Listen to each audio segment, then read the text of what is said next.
2018 সালে অনুষ্ঠিত চতুর্থ খুলনা সিটি কর্পোরেশন নির্বাচনের ফলাফল বাতিল এবং বিএনপির মেয়র প্রার্থী নজরুল ইসলাম মঞ্জুকে বিজয়ী ঘোষণার দাবি জানিয়ে দায়ের করা মামলার পরবর্তী শুনানি আগামী 4 মে। ওই দিন বিবাদী পক্ষকে আদালতে হাজির হওয়ার নির্দেশ দিয়েছেন খুলনা যুগ্ম জেলা এবং দায়রা জজ প্রথম আদালতের বিচারক খুরশিদ আলম। মামলার শুনানি চলাকালে আদালত প্রাঙ্গণে বিএনপির বিপুল সংখ্যক নেতাকর্মী উপস্থিত ছিলেন। তারা মঞ্জুকে বিজয়ী করতে প্লাকার্ড এবং ব্যানার বহন করেন এবং স্লোগান দেন। 2018 সালের 15 মে কেসিসির চতুর্থ নির্বাচন অনুষ্ঠিত হয়। ওই নির্বাচনে খুলনা মহানগর আওয়ামী লীগের সভাপতি তালুকদার আব্দুল খালেক মেয়র নির্বাচিত হন। কারচুপির অভিযোগে ফল বর্জন করেছিলেন বিএনপির মেয়র প্রার্থী নজরুল ইসলাম মঞ্জু। এ ঘটনায় 2018 সালের 11 জুলাই ফলাফল বাতিল চেয়ে নির্বাচনী ট্রাইব্যুনালে মামলা করেন মঞ্জু। প্রায় 7 বছর পর 2025 সালের 19 জানুয়ারি আসামিদের হাজির হওয়ার নির্দেশ দেন আদালত।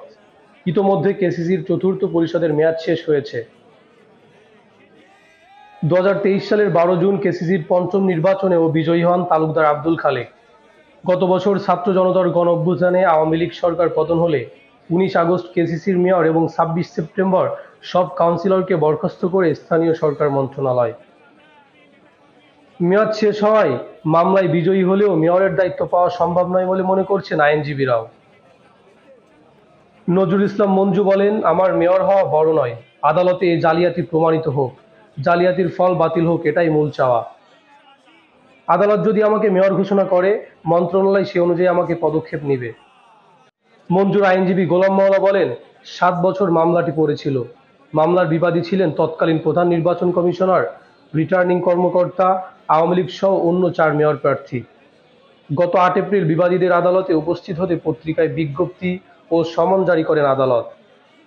বৃহস্পতিবার মামলার নির্ধারিত দিনে কেউ আদালতে উপস্থিত হননি। 4 মে পরবর্তী শুনানির দিন ধার্য করা হয়েছে। ওই দিন বিবাদীরা হাজির না হলে আমরা একতরফা শুনানির আবেদন জানাব। মাজহারুল ইসলাম, খুলনা গেজেট।